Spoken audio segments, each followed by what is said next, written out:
رزق میں برکت کا ایک بہت بڑا ذریعہ شکر ہے۔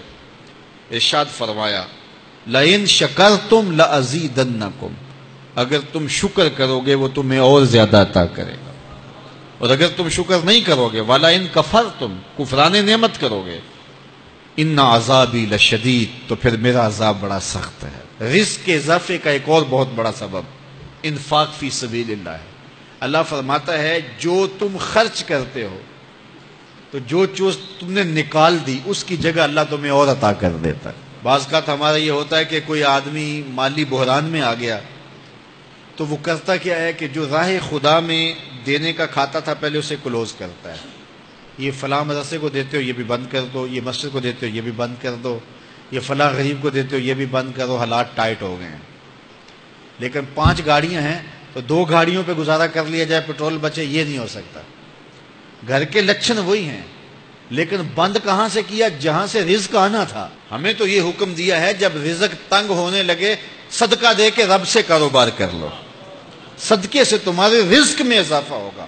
یہ رب کا وعدہ ہے اور اللہ کے وعدے جھوٹے نہیں ہو سکتے۔ رزق کی برکت کا ایک اور بہت بڑا ذریعہ النکاح ہے۔ فرمایا اگر تم نکاح کرو گے تم فقیر ہو وہ تمہیں غنی کر دے گا۔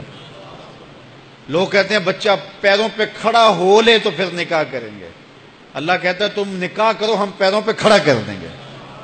ہمارا فلسفہ اپنا ہے، اس کا حکم اپنا ہے۔ وہ کہتا ہے ابھی تو یہ اپنے لیے نہیں کماتا تو جو آئے گی اس کو کہاں سے کھلائے گا؟ میاں جس نے آنا ہے اس نے اپنا رزق لے کے آنا ہے۔ تو بچوں کی شادیاں کرو، اگر وہ جوان ہو گئے رزق نصیب ہوگا۔ اپنے اہل خانہ کو نماز کے حکم دینے سے رزق بڑھتا ہے، کیونکہ جو صبح کا وقت ہوتا ہے یہ رزق کے بٹنے کا وقت ہوتا ہے، اور جس گھر میں صبح کے وقت لوگ سوئے ہوئے ہوتے ہیں وہاں بے برکتیاں ہوتی ہیں۔ تو طلوع فجر سے لے کر کے طلوع آفتاب تک اپنی اولاد کو، بیوی کو، بچوں کو نہ سونے دیں۔ اس وقت رزق بٹنے کے لمحے ہوتے ہیں۔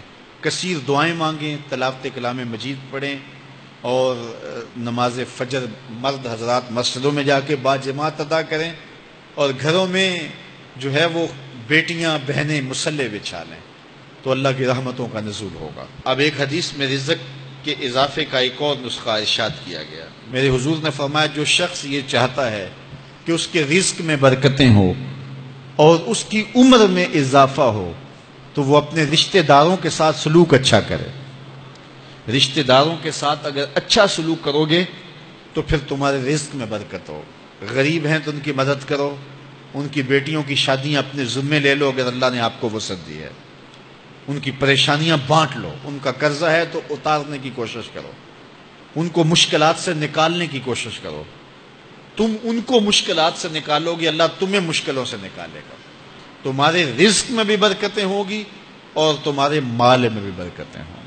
فرمایا بہتر صدقہ وہ ہے جو ناراض غریب رشتہ دار کو دیا جائے۔ اگر وہ پھنس گیا ہے، مجبور ہے، ناراض ہے، تو اس کو اگر دیں گے تمہارا نفس اس میں شامل نہیں ہوگا، تو یہ افضل صدقہ ہے جو ہر صورت میں قبول ہی قبول ہے۔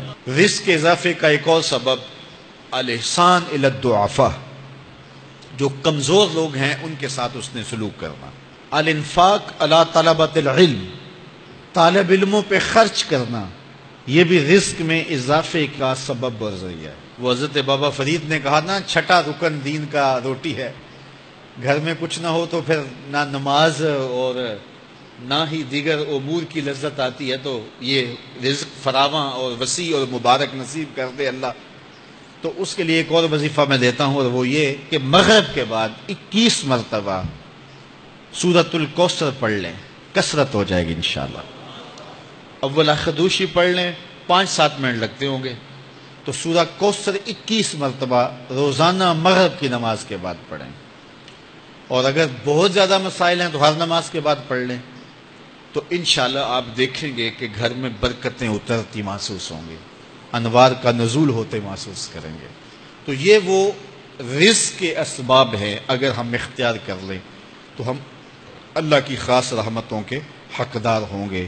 اللہ ہم سب کو رزق حلال، رزق وسیع، رزق سہل، رزق مبارک، رزق فراواں نصیب فرمائے۔